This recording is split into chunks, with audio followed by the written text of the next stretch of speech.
This is my issue with the WWE, right? We have a champion walk in and we have people talking in the background, Finn Balor and Roxanne Perez, right? Why not actually show them talking? Why not show Finn Balor trying to recruit Roxanne Perez to either be in the Judgment Day or just to have his back? Like, it's not hard. This is lazy writing. This is not even writing. It's just, Finn Balor and Roxanne Perez, just stand over there and act like you're talking. That's the bullshit we're doing now, right? And I'm just trying to bring up examples, right? They did this with Killer Cross and The New Day. They did this with Finn Balor with Liv Morgan a while ago when Rhea Ripley was in the Judgment Day. So they love to do this, right? Especially with Finn Balor, but they love to do this. And it's just a lazy way to say, oh, they were talking months ago, so this leads up to that. Like, it's some bullshit. Actually show the conversation. Go have a backstage segment of them having the conversation. It's not hard. Like, you expect this to be common sense. But no, it's not common. For some reason, there's no one with common sense in the writing room or in the production room or whatever. Anyone with common sense would be like, Triple H, you think we should just show this conversation? Right? They would bring more importance to these characters. I feel like I'm going insane just like talking about this because it's so stupid. It's idiotic. And I also believe that wrestling should kind of feel real again, right? And when I mean real, I don't mean in the aspect of, oh, I want WWE to be like UFC, real fighting. That's not what I mean. I want reality. I want implement stuff from reality into your storylines, right? Remember when The Rock came back and basically it looked like he took Cody Rhodes' main event spot from WrestleMania, right? And everyone was mad and pissed off because that was real life. Right? That was a real life issue that The Rock just took a main event away from somebody and everyone was mad, everyone was heated, and then The Rock became one of the biggest heels in the WWE history. I mean, modern history. He was one of the biggest heels.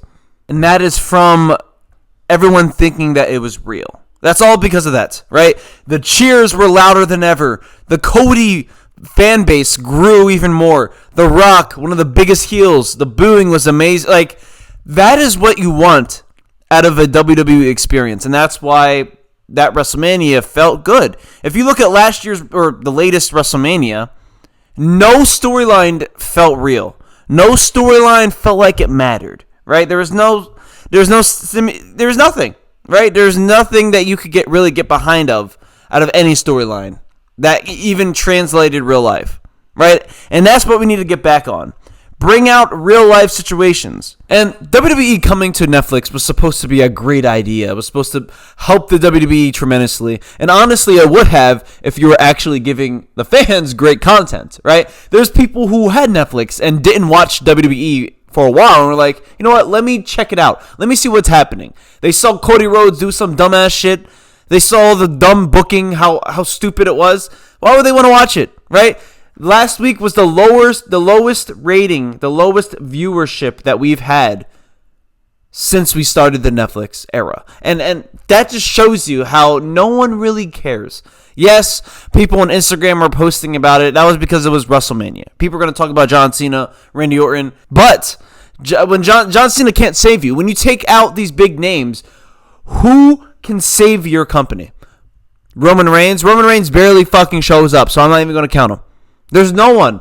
There's no one that Triple H has put in place to carry the company or to even sell in this company.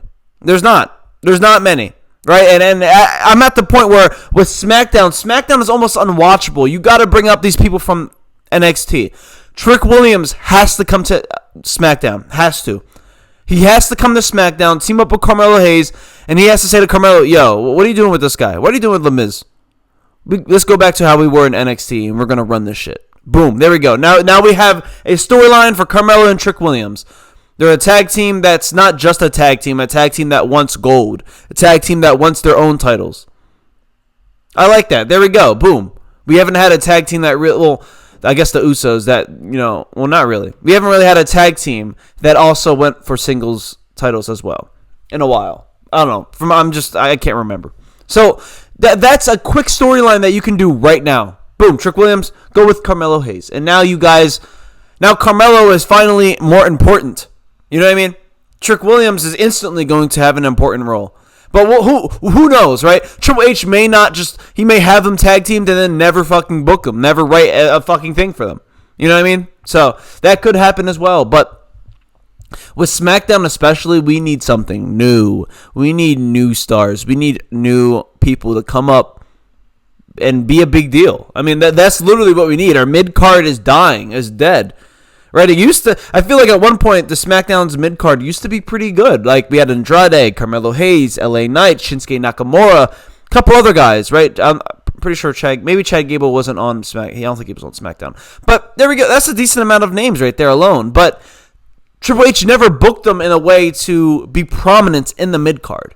And I just remember when everything was doing well in the SmackDown mid-card division until Shinsuke Nakamura became champion, did not show up to the show for 4 weeks straight, and then when he did, he was just stalking people in the background of a promo segment, right? This is the thing that pisses me off about Triple H in the booking. He gives people championships, but has no plan for them. So when they do get the championship, they're kind of stunted, they're kind of halted, right? Oh, take a break. Take a week break, and we're going to have something written up for you. And then there's nothing. Shinsuke Nakamura had no good feuds when he was a champion.